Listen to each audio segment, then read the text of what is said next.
¿Qué tal? Hola, estamos aquí en un programa más de Gastromovidas, hoy 8 de marzo. 8 de marzo. 8 de marzo, día de la lucha feminista. Y no de las mujeres, por favor. Día de las nenas. O sea, por favor, nada de decir felicidades, mujer. Mujeres. Mujer. Tanto sin... ¿Cómo es ese? El dicho ese de mierda. ¿Qué he dicho? Difícil con vosotras y sin vosotras. Esto no me lo... No lo sabía, hay un dicho de estos. Este no lo Mujer, sabía. qué difícil. Ay, ¿cómo era esto? Qué difícil con las La nenas vida. y sin las nenas. Alguna cosa así. Alguna cosa terrible. Bueno, yo hoy he recibido un mensaje de felicidades y me ha ofendido porque es el día de la lucha feminista. Es como si el día del trabajo dices, felicidades, trabajador. Sí. Toma una flor. ¿Sabes? Hoy es tu día. Bueno, sí, es el día de la lucha feminista, de reivindicaciones todavía hoy muy necesarias, que hoy he visto esta semanita, que todos los años hay como muchos buenos lemas para este día, y los había culinarios, y entonces hoy quería empezar el programa con uno de los lemas de la semana, que era menos fotito del puchero de tu abuela y más limpiar la olla. ¿No te ha llegado esto por ahí? No. Hoy había todas las nenitas gastronómicas, teníamos ¿Diciendo esto eso? por ahí, sí, en el Instagram. Sí. Bueno, entonces, hoy vamos a dedicar el programa a este asunto. ¿Qué ibas a decir? Dios mío, te acabas de cancelar. Me he cancelado. Iba a hacer como una broma Te acabas- que el 8 de marzo no se puede hacer. Lo hacemos en privado. Lo Muy hacemos bien. en privado. Muy bien, entonces, vamos a dedicar el programa a esto. Y vamos a dedicar el programa a esto no tanto porque hoy sea 8 de marzo, que también, sino porque ya veníamos con este tema. Tú venías con este Sí, tema. yo he venido con este tema. Con muchas ganas. Sí. Es decir, que es un tema genuino, no es que hayamos forzado el asunto. Pero por vosotras, nenas, lo que queráis. Bueno, ahora veréis a qué me refiero. Pero Sí. empezamos probando cositas, porque ni un día sin emborracharnos un poco. Venga, vamos a probar cositas. Ni un día sin toñarnos con una locura tuya. Un poquito de aquí, hoy lo saco aquí de atrás. Que no nos hemos presentado. Ay, no, es verdad. Pero bueno, ya la gente Bueno, que nos Robert. tiene que conocer, nos conoce. Robert Ruiz. Estamos aquí en las catacumbas de Janus, también. Sí. Hoy he comentado que la luz está amarilla. Es la Tú que le llamas tenemos. Janus, ¿eh? No le llamas Janus. No, yo le llamo Janus. Está bien. Janus es porque eres castiza, eres de Madrid. Soy castiza. Claro, ahí soy no. meseteña. Aquí en los catalanes, ja, ¿sabes? El Ja, ja. No hay el ja en Cataluña, ¿lo sabes esto? Fonemas. No hay jajaja. No hay jajajas. Aquí, bueno, a ver, me acabo de cancelar otra vez para otra. Sí, aquí ya no era. Bueno, da igual. ¿Esto qué es? Esto es un vino de cacao que se está haciendo. Del ¿Vino de mucílago. cacao? Que el otro día hablamos del cacao en el trabajo. ¿Te acuerdas que viniste a comer al trabajo? Ah, es verdad. A la Sí, Ponto sí. Fabra y Sí, hablamos sí, de sí. esto. Tío, haber traído esto, es que no trajiste. Pues yo Bueno, qué sé. la Bueno, próxima sí. vez. Pues mira, esto es de mucílago del cacao, que es la parte de la pulpa del cacao. Es la Hacen parte de esto blanca. La parte blanca. Que eso lo cogen en origen, lo reducen un poco y lo venden. Lo venden muy caro cuando ahí es completamente gratis, porque necesita un proceso para que se pueda conservar. Entonces, esto, ¡Ay, qué bueno está esto, por favor! esto es agua, azúcar y el mucílago del cacao. Ahora tiene este color, negruzco un poco turbio. Esto va a quedar como transparente. Ahora tendrá ¿Ah, sí? 4 grados alcohólicos o algo así. Esto de llegar, he puesto para que llegue a unos 8 y que sea completamente seco. Ya, porque ahora es muy dulce. Sí, O sea, le se falta, está fermentando. se está fermentando. Falta chup chup. Aquí hay todavía. mucha sacarosa. Exacto, los sacaromices ahora están ahí. Pop, pop, pop, pop, pop, pop, pop. Dame azúcar, dame azúcar. Están ahí. Sí, sí, sí. ¿Pero y tú de dónde has sacado el mucílago de cacao? Pues lo compras, ¿sabes? En el capitalismo lo que tienes que Qué tonto eres. tienes que ir Ya, comprando pero las cosas. Que no te lo has traído de tus No, claro viajes. que no, ¿cómo me lo voy a traer? Yo qué sé. No, en una maleta ahí con esto, Yo con qué los sé. frutos. Pues sabes que quiero preparar una sección sobre el azúcar Sí, y he leído sobre antes de que el azúcar se procese para que se convierta en ese polvo blanco. Sí, sí. Hay como muchas elaboraciones Sí. tradicionales de tomar el azúcar de la caña de azúcar. Sí, el guarapo. Guarapo es eso. El En- guarapo en Cuba es sin fermentar, que es simplemente la caña de azúcar exprimida y eso Claro. te lo tomas. Pero también hay como elaboraciones sólidas, ¿no? De cuando hierves el líquido. Claro, después lo reduces, que es el piloncillo, que aún lo hacen en Que es Colombia. sencillo. Claro, Sí. pues hay muchas de estas, Sí. pero que todavía tienen fibra vegetal y entonces no se conserva bien. Eso. Bueno, porque aún no evaporan lo suficiente. Claro, Claro. ya hablaremos, Sí. ya hablaremos. Ya hablaremos, de ya hablaremos. azúcar. Ya hablaremos. Pues sí, sí, sí. Pues Muy bueno esto. nada, antes de empezar, llevo a día de hoy 244. Es verdad. 200 No sé si, espérate, ¿tú crees que es el día de dar tu cuenta de... de push-ups, de hacer el machirulo. Es verdad, es verdad. No, Podrías vamos. decir... Más de 2000. Vale, Está mal. podrías dar otro dato, tipo, pues he llamado a 5 amigas y le he hecho la compra y me decía Les he el dicho, tercero. felicidades, hoy es vuestro día. Les he dicho. No, bueno, eso, que ahí estamos. Después, conservar ya en preventa. New Ah, book. sí. Aquí, Eso conservar. Esto no es todo. Esto es lo que le hemos pasado a gente para que vea y a ver un poco cómo Pero quedaba. esta es tu y tal. portada, con Y ya este está en colorcito, imprenta. con este colorcito crema. No, pero es intenso, ¿eh? No va a ser así tan Es crema. más amarillo, ¿verdad? Es un amarillo ahí. Me encanta el amarillo a mí. Sí, sí, sí. Bueno, es naranja Naranja amarillo. entre amarillo y el butanero, ¿sabes? Así un poco, como Ok. naranja amarillento. Sí, sí, tu nuevo libro que presentaremos, Sí. ¿no? Que presentaré yo Que contigo. está en preventa en Janus y que Janus. aparte vamos a dar una revista donde tú has colaborado, que es Janus Magazine, Janus Magazine, y sí. que tú has hecho un artículo de un tema que hablamos aquí, que es lo de la piña, el La origen pizza con de piña, la que pizza es con que piña. me encantó ese tema. Sí, sí, que hemos hecho otra sección, después de tu sección, que es cosas que no cuestionamos la piña en elaboraciones. Es Hay verdad. muchas elaboraciones con piña de forma tradicional que ahí nadie la cuestiona.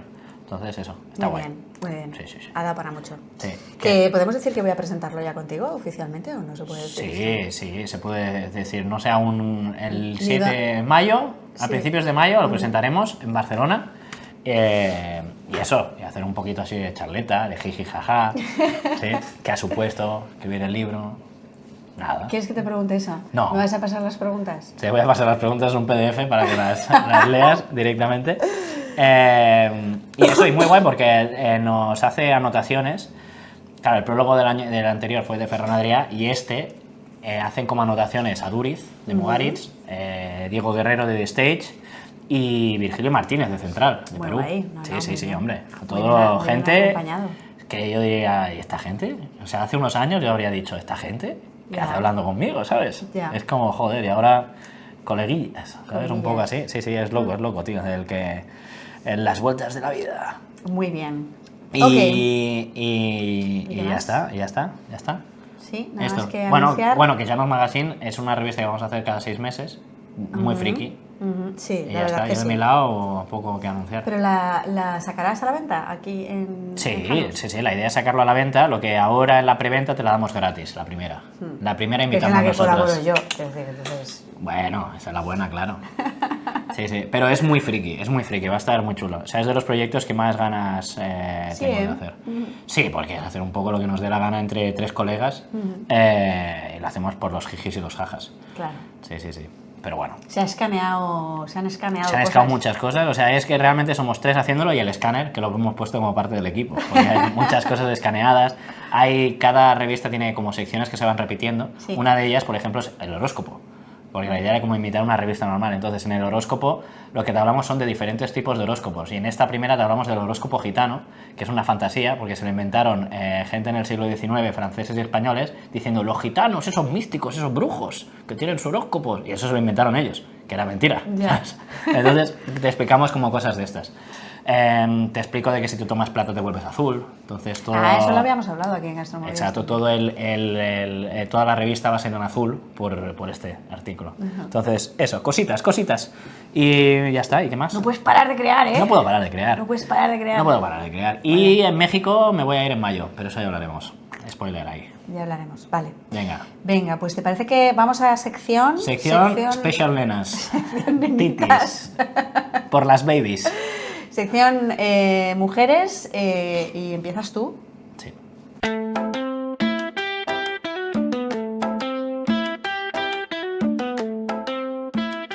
Vale, patrones. Ya hicimos un especial bebitas aquí al principio, el capítulo de los primeros. No llevamos ni 10 capítulos.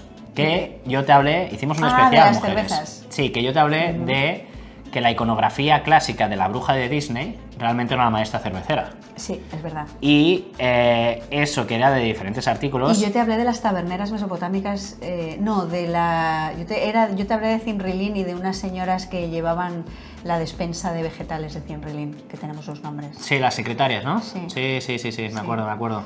Sí, pues Oh, y es continuación un poco de aquello. es un poco reflexión de eso de ahí, ¿vale? Un poco así para anotar, ¿vale? La bruja de Disney esta del caldero mágico, ¿no? La escoba,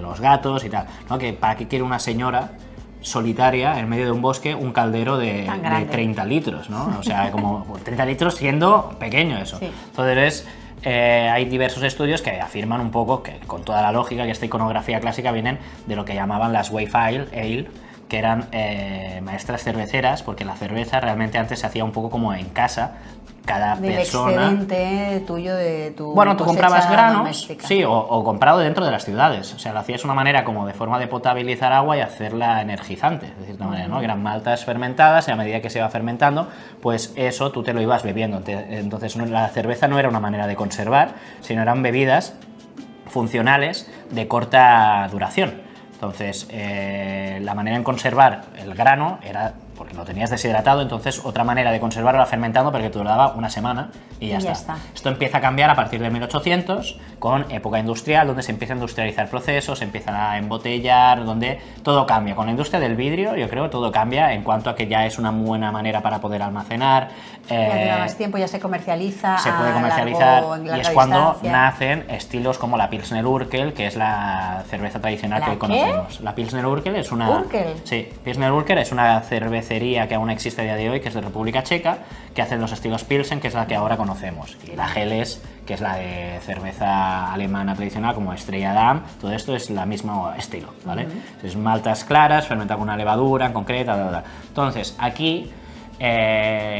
coincide que años anterior estaban pasando de ser una bebida doméstica, que generalmente lo hacían mujeres, a una bebida cada vez más industrializada, que pasan a ser las tabernas. Entonces ahí hay un giro a estas microcervecerías gestionadas por hombres, que luego se industrializa también gestionadas por hombres, pero al final una bebida puramente hecha generalmente por mujeres, porque era una tarea doméstica. Entonces, la cosa está de que iconografías, por ejemplo, de la bruja, ¿no? del palo de escoba, era una cosa que tradicionalmente se ponía delante de las casas cuando había cerveza, para que la gente entrara, ¿no? Bueno, reescuchaos el capítulo este, que ahí hablamos de eso. Entonces, la cosa está que... ¿Tú sabes que he ido a Latinoamérica el año pasado? No me digas, no me digas. Vale, entonces... Allá descubrí la chicha y el masato. ¿Qué es la chicha y el masato? ¿Vale? Son dos bebidas que hacen en casi toda América, que lo que hablamos, en países donde se han colonizado, hay palabras que son un poco palabras comodines, que en diferentes tipos de lenguas significaban generalmente bebidas alcohólicas, pero que se utilizan un poco para todo. Entonces, la chicha, en muchos casos, es maíz malteado y fermentado. Es decir, el mismo proceso que se hace una cerveza, pero en este caso hecho con maíz. Entonces, es maíz que tú lo dejas brotar, le das como un golpecito, luego haces una infusión en caliente y eso lo dejas fermentar en vasijas. Y lo mismo, necesitas un caldero, generalmente de unos 30 litros, lo utilizas con barro y después eso lo fermentas en otro bote de forma anaeróbica, un poco tapado, para que haya esta fermentación, ¿vale? Similar a, pues eso, una vasija, tal cual. Entonces, estos sitios, aún a día de hoy, en toda la parte de Cuzco, en toda la parte que vertebra Perú, en este caso es donde fui, en toda la parte de Cuzco, siguen haciéndola y siguen siendo un trabajo. En este caso, es un trabajo que solo lo hacen mujeres. Entonces, allá me regalaron 2 libros también, los chicos de Lady B, que son seguidores. No fue un libro, lo enseñamos aquí, yo creo. ¿El qué? ¿Este libro no lo enseñamos aquí? Creo que sí, que hablaba de las chichas. Ruido, la fermentación, ¿eh? Sí, esto va burbujeando. Sobre chicherías y picanterías, que son tipos de como las tabernas que habían allá y el cómo la habían evolucionado. Entonces, allá hablan de que la chicha, lo mismo, exceptuando algunas zonas, casi siempre un trabajo hecho por mujeres. Y digo, hostia, qué casualidades. Entonces, adivina qué hacen cuando anuncian que hay chicha allá. Cuando tienen, porque la chicha es una cosa que tú hacías el lunes, por ejemplo, a partir del miércoles tú ya podías empezar a tomarlo. ¿Cómo anuncian en una casa que tienen chicha fresca para que tú puedas ir a comprar? No sé, ponen algo en la puerta. Ponen algo en la puerta. Y en este caso un ramillete de flores, pero ahora que no hay, cuando no hay esas flores, unas flores rojas, que lo utilizaban antes los incas para hacer tintes, ahora cuando no hay esas flores lo que hacen es una bolsa de plástico de basura roja. Jolines, vaya. Roja, la ponen allá adelante. Entonces tú puedes ver una calle que a lo mejor ves 4 casas con eso, entonces tú puedes picar a la puerta, ir allá y te tomas una chicha. Sí. Okay. Y la compras o realmente tú te la tomas allá. Entonces es una bebida funcional que cuanto más fermente, más alcohol va a tener, pero la gente allá puede beber 9, 10 chichas. O sea, beben 2-3 litros de chicha al día. Pero porque no es muy alcohólica tampoco. Porque no es muy alcohólica. Claro. Entonces la gente... Y es esto que decías de corta duración, o sea, son bebidas que se hacen y se consumen, no se acumulan. Exacto, te duran 4 o 5 días y vuelves a hacer. Claro. Dura Es eso. que para mí esto es clave para la asignación femenina de la tarea. Ahí es donde vamos, ahí Ahí es donde donde vamos. vamos, ahí donde vamos. Entonces, eso también te lo encuentras con los masatos. ¿Qué es el masato? Es yuca, que en zonas más del Amazonas, en todo lo que es el Amazonas en general, tienen yuca que van a hervir, van a masticar, escupir para luego fermentar. Claro, porque no la pueden maltear la yuca. Exactamente, no se puede maltear, entonces aprovechan enzimas que tiene nuestra saliva para poderlo romper. Esto Para si eres, romper el disacárido. Exacto. Es que esto tienes No, que lo repetirlo conviertes, de los almidones los conviertes en monosacáridos y disacáridos, sí. En azúcares fermentables. Esto, los que sois fans de gastromovidas ya... Ya. lo Pero es tendríais que incluso saber. yo que soy propia de gastromovidas, Sí. necesito repasarlo de Sí, vez en pues cuando eso, los también. almidones se rompen en azúcares que una levadura se lo puede comer. Entonces hay diferentes maneras, uno es el koji, lo que hablábamos, que es el hongo que hay en Japón y Asia, que es con lo que se hace el sake. Sí. Otro es el malteado. Y otro es escupir. Y O sea, otro es otro es masticar y y escupir. escupir. Exactamente. Sí. Entonces, ¿esto quién lo hace también? Nenitas. Nenitas. Todo esto El también masato lo hacen, es bebida de mujeres. Es bebida que hacen, preparan mujeres. preparan mujeres. Entonces estuve en un pueblo quichua en el Ecuador y y con los shawis en Perú, otro pueblo amazónico. Joder, aquí. Que hacían, ¿Cómo te has gustado? ¿Cómo me ha gustado? En este momento. ¿Cómo me ha gustado mi vida este último año? Que masticaban y escupían y hacían este tipo de bebida con diferentes tipos de tubérculos, con patata, con yuca, con tal. Entonces, claro, es muy interesante porque también lo mismo, solo lo hacen mujeres, ¿vale? Que habrán excepciones, sí, pero generalmente en los sitios donde fui, solo de forma exclusiva lo hacen mujeres. En a lo mejor otro tipo de pueblos no, pero todos lo hacen mujeres, igual que las chichas. Entonces, cosas que veo. Patrones. Esto es ahora. Rough patrons. Cosas que me he dado cuenta, ¿vale? Hathor. Esa ¿Hathor? es la diosa de la agricultura ostras, y de sí. la cerveza Vale, perdón. de perdón. Egipto. Sí. Ninkasi, Ninkasi, Es nuestra la querida diosa- Mesopotamia, Babilonia. Babilonia, y es una diosa también Ninkasi. de la cerveza. Ceres, que de ahí viene la palabra cerveza, de cereal también. Sí. Es una diosa de la agricultura, en este caso, y diosa de la cerveza. Sí. ¿Sí? ¿Griega o romana? Ceres es romana. No es griega, es ¿Es griega. griega? Vale. Sí, creo que es griega. Bueno, la cosa está de que Lo voy a casualidad mirar. que esto sean 3 mujeres diosas. Nenitas, godness, ¿vale? Goddesses. Todos son diosas del cuidado, de la protección y del sustento, ¿sí? Y a la vez con una carga... Perdón, Ceres es romana, tío. ¿Es romana? Demeter es la griega. Ah. Es que Ceres suena a latín. Bueno, está bien. Entonces, la cosa está de que todas son de cuidados, protección y sustento, y en este caso muy vinculado a temas rituales con este tipo de bebida. ¿Sí? En sitios donde los templos que habían de Ninkasi solo entraban mujeres, creo, y hacían esta bebida ritual. Entonces, esta bebida, en este caso la cerveza, dentro de lo que es el Mediterráneo, tenía un poder también ritualístico. Igual que lo tienen en la chicha, en sus diferentes, zonas, sí. en sus zonas, igual que el masato, sabiendo que cuanto más lo fermentes, más alcohol puedes hacer y cosas así. Entonces se vincula mucho a temas de sustento, cuidado y religión y esoterismo en general, ¿sabes? Sí. Entonces, eso, patrones, más cosas, más cosas.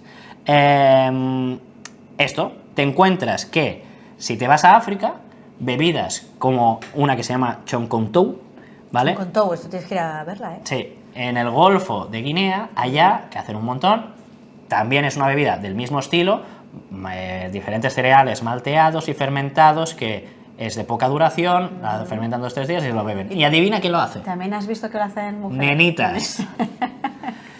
El sake en Japón. El Ok. sake dices, sake, una cosa de hombres, de varones. Sí, pero no. Porque aquí, a la que tú tiras un poquito así de hemeroteca, a la que tú le pones un poco a ChatGPT Thinking Move, que te diga cositas, De y la después de la viendo historia del sake. de la historia del sake, Claro. te ves que realmente... Debió empezar como una bebida. Exactamente. Empezó como una bebida doméstica, igual que lo pasaba en Corea, igual que pasaba en China, con diferentes bebidas a bases de arroz, que se hacían todos de forma doméstica. Entonces, en todas ellas, buscando así esto que yo te dije de las brujas, ¿qué le pasa a las brujas? Que las queman, ¿sí? Esto es la iconografía. Entonces pasa de esta mujer que tiene este trabajo con una remuneración económica que podía tener, ¿no? De tú poner en tu casa y poder vender un excedente de este tipo de bebida, que esto también se hacía en cualquiera de las otras, en todas se vendía, pasan directamente a industrializarse y ahí pasa directamente a ser de hombres. Claro. Entonces pasa con el sake, que el sake, ojo, cuidado, viene de una palabra, el capataz de una saquería se llama togi. ¿Y sabes qué significa? Jefa del clan, en femenino. Okay. Entonces, es loco, porque toda la etimología, incluso en diferentes lenguas asiáticas, de todo lo que viene de alcohol, viene de un uso femenino y doméstico. Entonces, ¿qué pasa? Que la cerveza se industrializa en Europa y pasa de ser una bebida de uso doméstico a un uso puramente de hombres. Incluso se prohíbe de que se pueda hacer en casa, igual que pasa después en la chicha en Colombia en los años 80 y todo. Entonces, esto ha pasado, o sea, la historia de la cerveza que se ve en el 1600 hasta el 1800 ha pasado en otras culturas en otros momentos. Es decir, que era de nenitas y ha pasado a ser de hombretones. Es que eso ha pasado con todas las actividades, que fueron asignadas a mujeres, que en el momento en que o se profesionalizan o se industrializan, que es un poco lo mismo, y entonces ya forman parte de la lógica del capital y de la lógica del poder, pues ya, claro, se desprenden de las manos femeninas. Esto es lo que... Esto... Pero me parece súper bien que hayas descubierto tú esto a partir de estas bebidas alcohólicas. Entonces, esto ha pasado, ¿vale? Te digo, en bebidas ya... Okay. O sea, en el año una lista de... 200 hace bajo la dinastía Han en China. Okay. ¿Qué es decir este cambio? Este cambio ya. Donde hay artículos, se ve que allá imponen como uno de los primeros impuestos, de cierta manera, al alcohol. Entonces prohíben que lo puedan hacer mujeres y cambia de ser una actividad económica sustentada por mujeres de uso doméstico a de hombres. Esta fue la primera, pero ¿realmente esa fue la primera? Pues no, porque en Egipto encontraron en el Luxor, hace 4 años, una cervecería enorme. Eso tengo que mirarlo, porque me lo dijiste y me llama mucho la atención. De que justo en Egipto cabían hasta 20.000 litros en su fábrica, que eso es enorme. Entonces, descubren eso. Después descubren una tumba de un cervecero. ¿Qué es eso? Que ya es una profesión en sí. Te encuentras pequeñas cosas o cervezas de estas de uso doméstico, pero ya una tumba, un cervecero y tal, como un empresario de la época en Egipto. Y eso te lo encuentras de hace 3.000 años, o sea, de hace 5.000 años. Sí. ¿Sí? Entonces, ya pasa en Egipto, pasa en China, pasa en Japón a partir del 1600 en época Edo, y pasa en Corea, donde la gente destilaba en su propia casa de uso doméstico, y a la que hay la ocupación japonesa precolonial, pues cambia por completo esto y pasa a prohibirse por completo y a ser actividades industriales de uso económico hecho por hombretones. Ya. Y ya para acabar, ¿esto pasa con otros fermentados? Entonces, dicho con esto, ¿vale? He estado viendo de si hay cosas comunes con otros fermentados. Por ejemplo, el vino. ¿Pasa esto? ¿Es una cosa de hombres o de mujeres? Pues buscando la actividad de hacer vino, es decir, la vendimia, es una cosa en conjunto, tanto hombres como mujeres. Son actividades que se hacen siempre en conjunto. Pero sí que es verdad que hay cambios de roles, es decir, que no dirigen a lo mejor las mujeres, sino van a dirigir un hombre con hacer cosas así. Por ejemplo, esto pasa lo mismo con la matanza del cerdo. Es que el vino es más difícil hacerlo en casa, ¿no? No, se hacían de la misma manera. Lo que el vino también se industrializa y tal. Antes tú tenías unas pequeñas parcelas y tú podías hacer. Entonces, de hacer, hacías. ¿Sí? Pero las primeras evidencias del vino, por ejemplo, sí que son domésticas. Es decir, el vino aparece en Georgia en el Neolítico. Pues ahí se tendría que ver si en grandes vasijas, es decir, son casas que ya tenían vasijas como de 40 y 50 litros. Eso se tendría que ver si era de uso doméstico como tal, porque el vino no aparece, igual que aparece la cerveza y tal, como una bebida ritual y de uso energético funcional, el vino no aparece de esta manera. El vino aparece como un método de conservación de la uva. Esta es rough theory, pero tiene toda la lógica. La uva tú la coges una vez al año. Los cereales también. Vale, pero los cereales, ¿cómo se conservan? En seco. La uva no. La uva tú tienes o que hacer pasas o en este caso hacer un vino. Entonces por eso las vasijas son mucho más grandes. Igual lo especial del vino dices que es que parte de una fruta y la fruta es que si es no, muy perecedera. Exacto, es muy perecedera. Es que justo el caso del vino es muy raro también porque no pasa con otras frutas que tú las recolectes como para almacenarlas. tanto. Es decir, pasa con los higos se pueden secar, pero Sí. no hay tantas frutas. Pero eso no es tan verdad. No O sea, sé. porque sí que encuentras, la sidra se ha hecho también en todos lados. Entonces, la cosa está de que los Ya, frutos la a lo sidra mejor sí que iban a también. tener en Europa no tenían tanto azúcar, entonces hacían diferentes otros tipos de elaboraciones para conservarlas.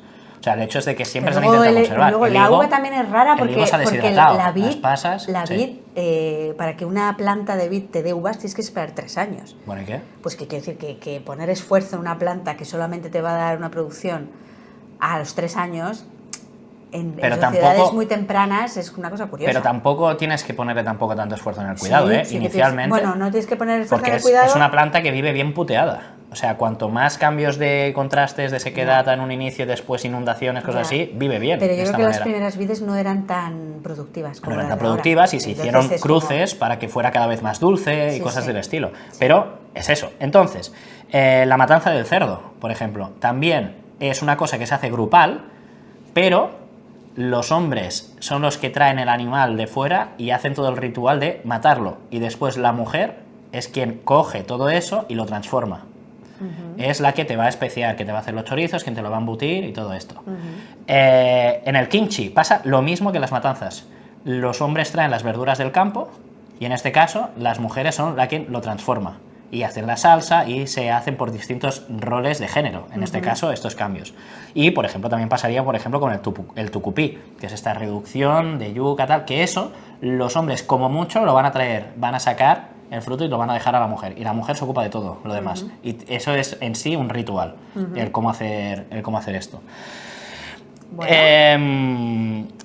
Entonces, ¿es los fermentados cosas de género? Pues la verdad es que sí, Sí. que es una cosa que es bastante sorprendente, Vale. realmente. Pues voy a coger tu tema, Sí. voy a coger tu tema y me lo voy a llevar un poquito a mi terreno para explicarte cosas Sí. sobre la división sexual del trabajo. ¿Esto Sí. qué es? ¿Se me está moviendo? Sí, Bueno. está bien, está bien. Vale. Así que pasamos a mi sección.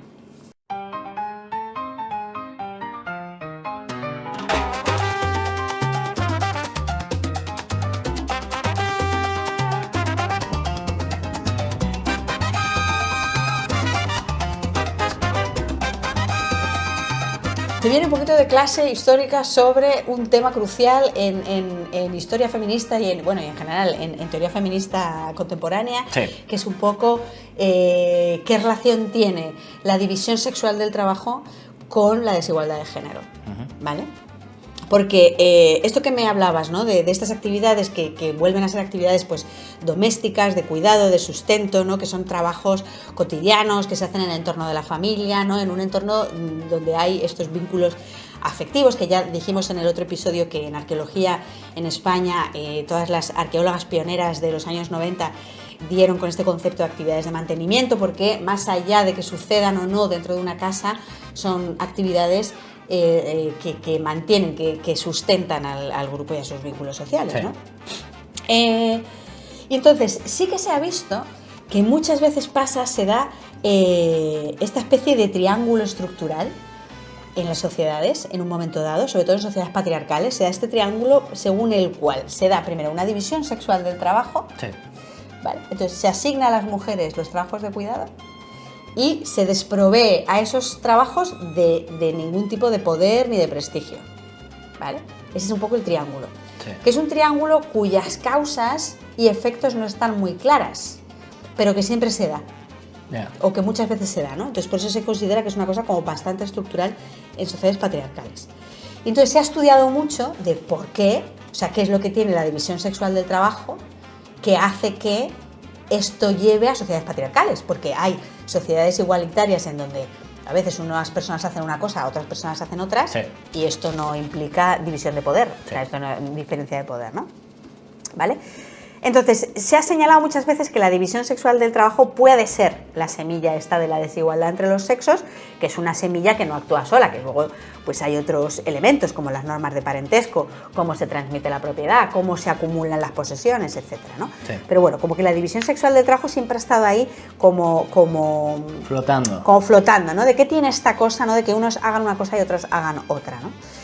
Una corriente que insistió mucho en esta idea fue el feminismo marxista, que siempre dijo que en los sistemas patriarcales las mujeres terminan siendo explotadas precisamente por su especialización en tareas que ellas llaman, sí, reproductivas. Tareas reproductivas y de cuidado que sostienen el sistema económico, pero no reciben ni reconocimiento ni control sobre los recursos, ¿no? Esto es como una premisa clásica de las feministas marxistas. Vale, pero ¿por qué? O sea, ¿qué sucede con las actividades de mantenimiento o las actividades reproductivas o de cuidados, como las queramos llamar, para que esto se dé así, ¿no? ¿Qué es lo que tiene, ¿no? Entonces, te traigo una cosa muy diver, y es que en los años 70, en 1973, se hizo un estudio antropológico súper clásico, que es el estudio de Murdoch y Provost, que cogieron 185 sociedades. ¿Esto en qué año? En 1973. Sí. Se cogieron 185 sociedades y tenían una lista de 50 tipos de actividades y fueron apuntando en cada lugar quién hacía qué. Sí. ¿Vale? Para hacer un estudio estadístico. Pero 185 sociedades de distinto alrededor de todo el mundo. Alrededor del mundo. 185 sociedades del mundo no occidental, sí. O sea, no occidental capitalista, sí. ¿no? Urbano. Estas 185 sociedades y tenían estos 50 tipos de actividades y fueron apuntando los lugares en donde la actividad siempre la hacían hombres, a veces la hacían hombres, podían hacerla hombres o mujeres indistintamente, a veces la hacían mujeres o siempre la hacían mujeres. Sí. ¿Vale? Entonces te tengo aquí la listita, podemos leer unas cuantas. Solamente... ¿Ha envejecido bien esta lista o no? ¿Ha envejecido como mal? Esto quería mirar porque, claro, este estudio del 73 es muy antiguo ya. Sí. No sé si se ha vuelto a hacer un estudio similar de estas características. Yo creo que quizás no, porque igual ahora no tendría tantísimo sentido. Pero yo creo que sí. Que mantiene el tipo. Sí. Uy, si te has hecho un Excel y todo aquí. De hecho, es claro que sí. Aquí la tengo yo. Aquí tengo yo joder, mi tabla de Murdoch y Provost. Se me olvida lo ratita de biblioteca que eres, chica. Sí, entonces, por ejemplo, de este análisis solamente hay dos actividades que en las sociedades que miraron en donde estas actividades se llevaban a cabo siempre eran de hombres. Vale, que son la caza de grandes animales marinos. O sea, si hay un grupo, según esta tabla, si hay un grupo humano que Solo marinos, no solo terrestres. Marinos. No, solo marinos. Solo marinos, eso es una actividad de hombres. Sí. Y la fundición de minerales, que esto es curioso. ¿La fundición de minerales? Sí. Ostras. Sí. Había 37 sociedades donde se realizaba y en las 37 sociedades solamente eran hombres y en ningún caso era una actividad que podían hacer mujeres, como la caza de ballenas. Pero estas son las únicas. El resto... Pues me extraña un poco, ¿no? Porque temas de, a lo mejor, más joyería, cosas así, o sea, no grandes piezas de forjado, sino, yo qué sé, ¿sabes? Fundición de cosas más... Porque puedo entender a lo mejor una brecha de lo físico, yo qué sé, algo así, ¿sabes? De más patriarcal, ¿sabes? Esos pesos, tranquila mujer, yo te ayudo, ¿sabes? Cosas así. Pero sí. Pero, por ejemplo, yo qué sé, te digo otra al azar, ¿vale? La construcción de viviendas. Pues en la construcción de viviendas encontraron que en el 77% de los casos suele ser una actividad masculina, pero luego hay un 20 y tantos % que puede ser totalmente femenina. La preparación de pieles, yo qué sé. Claro, es que yo estuve... El ordeñado, pues ¿quién ordeña? Pues a veces hombres, a veces mujeres. O sea, sí, hay muchas 50. Muchas actividades que están ahí en ese índice de pueden ser, o sea, la predicción es difícil porque pueden ser tanto unos como otros. Ya, luego, pero también la cosa está de que estas profesiones se están hablando de forma como individual de género, pero no, por ejemplo, y es que yo estuve en Ecuador con estos quichuas, que en general las tareas lo hacen siempre en grupos. O sea, una cosa es lo que tú hagas en el hogar, pero después, cuando alguien se va como por grupos de todo el poblado, ahora hay que ayudar en el campo de este, ahora hay que ayudar en el campo de todas, este. Claro. Y es como mucho más igualitario de que no hay un rol específico. Por eso, no hay tantas actividades en esta tabla que solo sean de hombres o que solo sean de mujeres. No hay tantas, ¿no? De hecho, no hay ninguna actividad femenina que sea como la caza de ballenas, que digas, ostras... ¿Ay, el cocinar? ¿Cuál es? El cocinar, en casi todas las sociedades estudiadas en ese momento por Murdoch y Provost, es una actividad femenina. ¿En cuánto te pone de...? El índice es un 8,3, quiere decir que solamente hay un 8,3% de casos en donde no lo hacen hombres. Donde no lo hacen hombres. Mujeres, o sea, sí, solo de hombres. Sí. Claro, y... Cocinar, pero en claro, este caso, cocinar, ¿a qué se refiere también? Porque, claro, porque grandes luego, banquetes y cosas de estas, ¿sabes? O sea, que es lo típico de quién Sí. cocina una barbacoa en España. Sí, sí, ¿no? exacto. Claro, esto no está Para muy... decir a los amigos. Igual que separan preparación de comidas vegetales, por ejemplo. No Sí. sé por qué Murdoch y Provost decidieron que esto no era cocinar. Preparación de comidas De vegetales. comidas vegetales. No sé muy bien a qué se refería. A lo con mejor esto. es temas de mantenimiento de alimentos, ¿eh? Es que En hay este conservar también, ¿eh? Déjame que vea. pero Conservación de conservar. carne y pescado, por ejemplo. Conservación de carne y pescado hay más lugares en donde es una actividad puramente femenina. ¿Y si no ¿quieres hay la de otra? cerveza? O algo así. ¿Elaboraciones de bebidas o alguna cosa así? No hay, es que lo he mirado antes de venir. Sí. No, y las bebidas se le escaparon, claro. Es que habría las que volver a bebidas, hacer. Habría el que 100, o sea, es que todas las que estoy viendo y en todos lados, incluso la que generalmente nos pensamos que son hombres, como puede ser la cerveza o un sake, acaba siendo femenino si tú Pero tiras atrás. seguramente eso entra dentro de preparación de comidas vegetales, porque Podría ser, bueno, al podría final manejar ¿no? el sorgo, la yuca Sí. y esto, hagas lo que hagas después, si haces una papilla como si haces una ¿Y bebida. tejer? Porque esto es de las Mira, cosas que yo creo hilar. Sí, Hilar es una actividad muy femenina, sí. pero igual hay casos en donde la hacen solo hombres, a veces hombres, y casos en donde es indistinto. Mira, preparación de bebidas.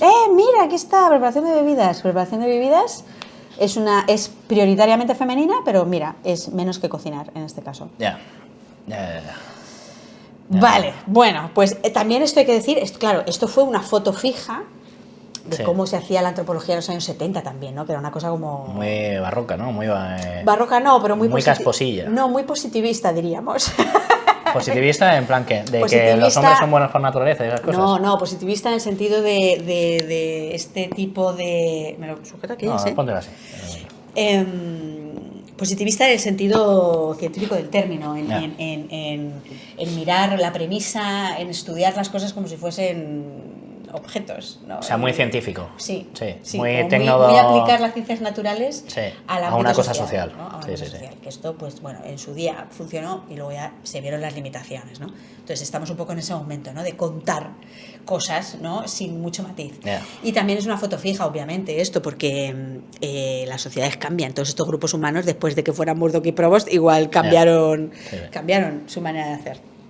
Vale, pero bueno, te traía esto aquí como curiosidad, Sí. porque este estudio fue un poco la base de luego todos los análisis y las hipótesis acerca de géneros. qué onda Ya. con la división sexual del trabajo. Entonces, los mismos Murdoch y Provost ya sacaron sus propias conclusiones. Y en el caso de las actividades de cuidado, que efectivamente en la tabla se ve que tienden a ser actividades femeninas, Sí. ellos tiraron de otra antropóloga que se llamaba Judith Brown, que en los 70 propuso una explicación de por qué las mujeres se encargan de los trabajos de cuidados, ¿no? Y Judith Brown decía, bueno, porque son actividades que no requieren una concentración intensa, suelen ser relativamente monótonas y repetitivas, pueden interrumpirse con facilidad y retomarse después, no ponen a las criaturas en peligro y no obligan a quien las realiza a alejarse demasiado del hogar. Esto decía Judith Brown. Esto se criticó lo más grande, porque fue como, bueno, primero, cocinar, por ejemplo, necesita mucha concentración. Es decir, esto fueron como un poco... esta fue una primera hipótesis que sacó Judith Brown, que se criticó muchísimo porque, bueno, todo hace un poco aguas, porque es verdad que hay algunas actividades que no son... Es que ahí se podría hilar con qué es cocinar en el caso de uso doméstico. En cuanto a que casi todo de uso doméstico ha sido un poco chup-chups, ¿sabes? Que ahí sí que no le necesita tanto estar pendiente y concentración, ¿sabes?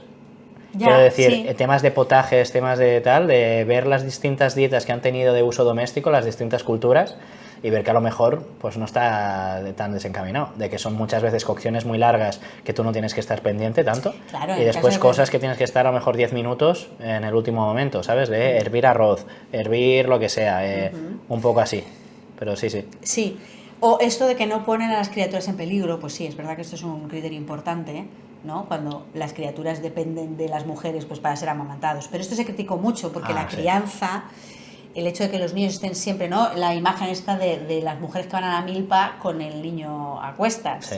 ¿no? Es decir, la crianza no es un impedimento para que las mujeres realicen ningún tipo de actividad, Sí. porque la crianza se puede organizar de muchísimas maneras y entonces, pues esto que decía Judith Brown terminó siendo muy criticado porque no, estos motivos no pueden explicar el por qué siempre a las mujeres se les asignan las tareas de cuidado, ¿no? Entonces yo te traigo aquí como otras dos hipótesis, ¿no? Otras dos ideas de intentar entender el por qué, ¿no? Porque el cuidado siempre termina en manos de mujeres. Sí. Ya dijimos, cuando hablábamos te hablé del concepto de actividades de mantenimiento, que gente como Sandra Montón y otras arqueólogas españolas hablaban de esto, de cómo estos trabajos tienen la característica de que implican una vinculación emocional. Es decir, son trabajos que tú practicas para tu familia o para tus parientes o para la gente a la que quieres, ¿no? Y este vínculo emocional es estructural de estas actividades. Y aquí me gustaría mencionar a Almudena Hernando, esta grandísima intelectual de la que espero que hablemos más veces aquí, Sí. que tú has descubierto. Que yo he descubierto, me habías hablado muchas veces. Sí. Y ahora me hago podcast de ella. ¿Te haces podcast de ella? Sí. Bueno, o sea, me pongo artículos suyos y que me los resuman y sinteticen y cosas de estas para escucharlo. Y menuda sorpresa, que nos vino a ver en el capítulo que hicimos en el MAN de Gastromovidas, que después fuimos a tomar una cerveza con ella y yo diciéndole tonterías, ¿sabes? Que ahora digo, joder, macho. Sin saber que era la segunda venida de Jesucristo en la tierra. Sí. Tal cual. Bueno, ya hablaremos más de Almudena y de su teoría de la identidad. Bueno, igual ya me hablarás tú de Almudena, Hernando, ¿no? Sí, ya hablarás tú de cosas que has aprendido de ella. Oye, he aprendido muchas cosas, es que es muy interesante todo esto. Sí. Bueno, volviendo al tema de las actividades, claro, Almudena Hernando diría, las actividades de cuidado, si tú te especializas en ellas, de una manera ineludible vas a desarrollar una identidad comunitaria, es decir, tu yo va a estar íntimamente ligado al bienestar del grupo con el que te vinculas. Esto desincentiva que tú puedas ejercer posiciones de poder, porque ejercer posiciones de poder siempre va a implicar tomar decisiones en contra de la gente, o que no necesariamente van en interés de la gente o en interés del grupo. Las actividades de cuidado son todo lo contrario. Pero las de poder, en teoría, sí que buscas una cosa para el grupo, ¿no? Muchas veces. O sea, sacrificio de algo que a lo mejor alguien está en contra, pero para un bien común del grupo o cosas así. No siempre. Quiero decir, y precisamente en cuanto las sociedades se jerarquizan, hay gente que va a pringar muchísimo. Vas a tener que tomar decisiones para que esa gente pringue muchísimo y tú menos. Y que tú acumules más y ellos menos. Y eso es ir en contra de la gente. Pero en contra de los intereses del grupo. Sí, pero no empieza generalmente. O sea, la que empiezan las distintas profesiones, ¿no? Es el que empieza a gobernar, en teoría, era para un bien de gestionar el grupo. Enseguida deriva esto a acumular riqueza. Y quien acumula riqueza y quien controla los medios de producción. Sí, controla. Y quien da acceso y no da acceso a determinadas cosas, ¿no? Y ese control es un control que implica que tú no tengas un vínculo emocional con la persona a la que vas a putear.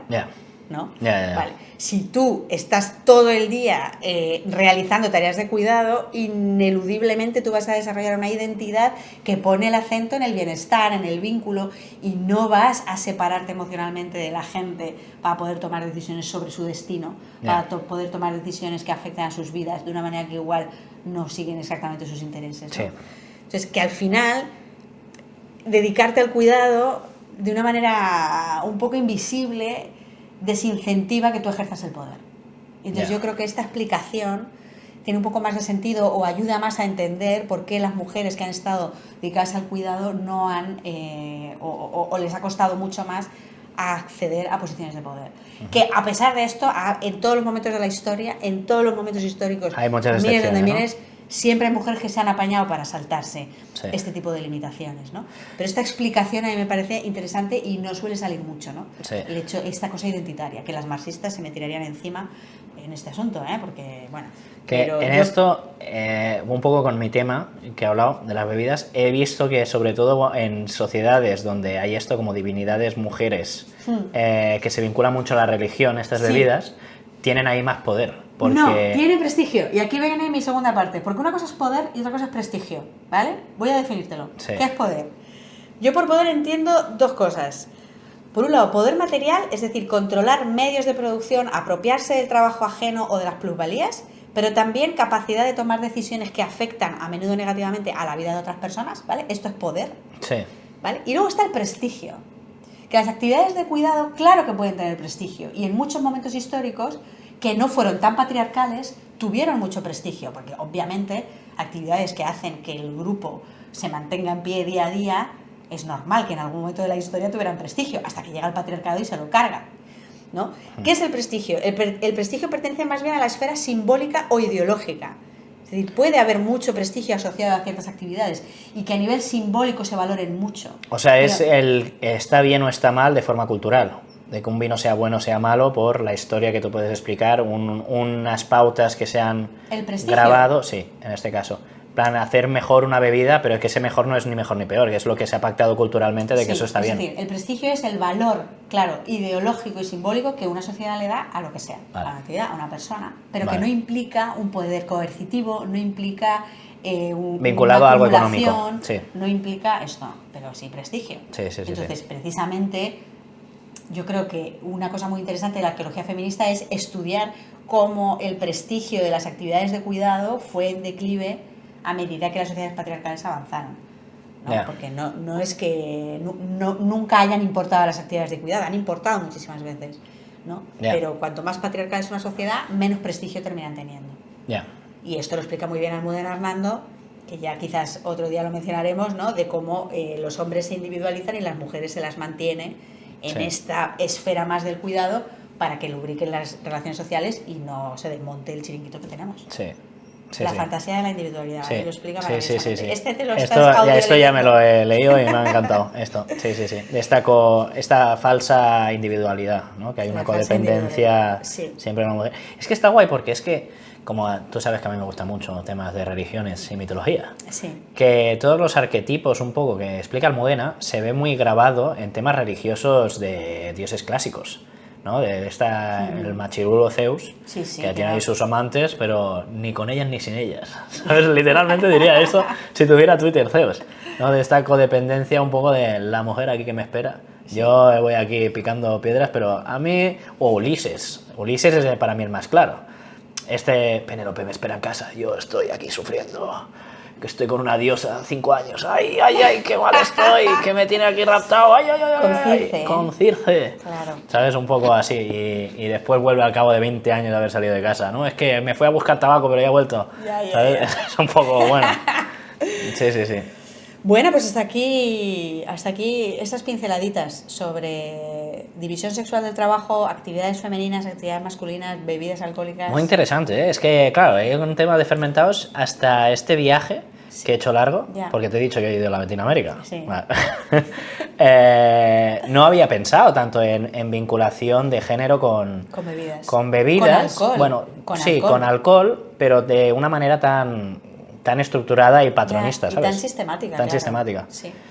Y lo que hablamos, yo creo que el vino es la excepción por lo que hablamos de que no entra como una bebida doméstica, el vino. No entra como una bebida. Entra como una manera de... En el Neolítico sí parece que era bebida doméstica, pero igual eso no, pero ibas a tener el mismo problema. Aunque entre como una bebida doméstica, tú solo vas a recoger una vez al año uva.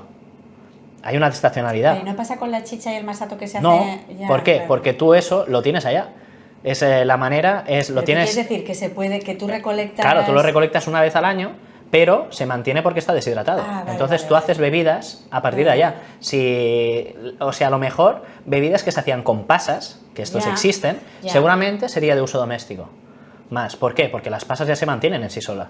Entonces tú si quieres hacer estos refrescos o bebidas, la idea es hacerlo poco a poco, ¿sabes? O sea, puedes cada semana hacer. Y esto, estando en Oaxaca, que ahí es una zona que primero hay muchas sociedades matriarcales, que es una cosa bastante loca con muchas... con mucha historia y tal, casi todas las bebidas lo mismo lo hacen mujeres y ahí hay muchas refrescos, o sea, muchísimas bebidas al uso, o sea, pero con muchos años de historia de el tejate, cosas así, y también se hace casi siempre de mujeres. Pero, por ejemplo, el pulque es una bebida más bien masculina, que es el ágave que rascan y sirven. Pero bueno, aquí hay un poco de división también, porque ahora pienso, también era bastante femenino. Pero bueno, a lo mejor porque ahí ya entra ya como una cosa explotada a través del hombre desde hace relativamente poco. Entonces, por ejemplo, la diosa, igual que hay en Incas y todo esto, la diosa del maguey del pulque es una mujer. Y tú te bebes el aguamiel, que en teoría es su leche. ¿Sabes? Entonces es eso, interesante. Ok. pues... Bueno, pues hasta aquí pues bueno. especial 8M. Especial 8M, ahora... Desigualdad sexual. Opiniones, ¿no? ¿Nos faltan? Ahora opiniones nos Venga, faltan. opiniones.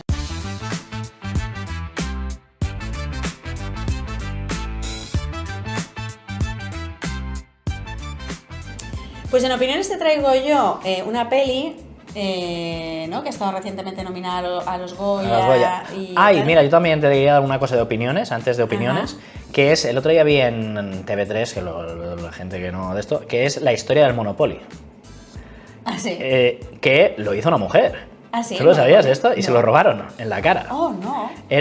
Lo hizo una mujer para una propaganda de cuando ella estaba estudiando y tal, que era ya en esa época, pues de las primeras mujeres como en estudiar en Estados Unidos a finales de 1800, y hizo este juego en contra del capitalismo, como una crítica a la acumulación de riquezas y que la cosa no funcionaba. Entonces, ¿qué pasa? Que hizo esto y luego empezó como a venderlo y la gente hacía como copias porque no se... No se conseguía fácil. Claro, no se industrializó, no habían como empresas grandes de estas. Entonces después fue la empresa esta, bueno, la que tiene Monopoly, ahora no me acuerdo, que es un apellido.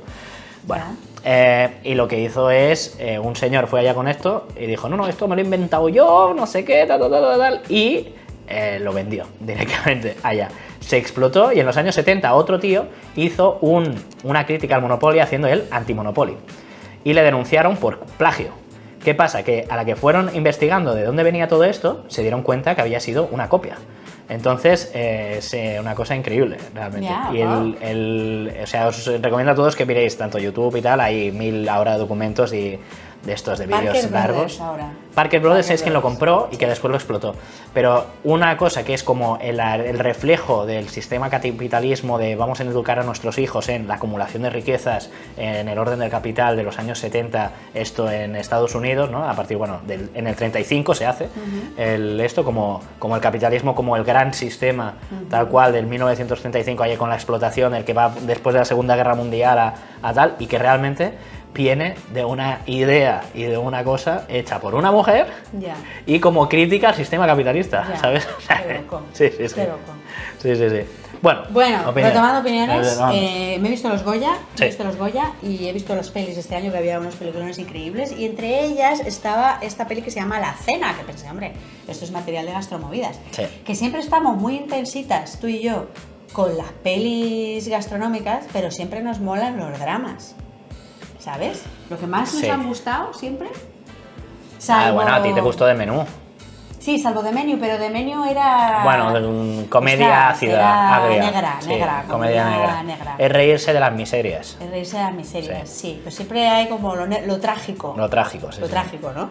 Pues La Cena es una peli un poco que va en el otro sentido, es una comedia, es una peli dirigida por Manuel Gómez Pereira, que así los protagonistas son Mario Casas y Alberto San Juan, y bueno, hay más famosetes en el reparto. Sí.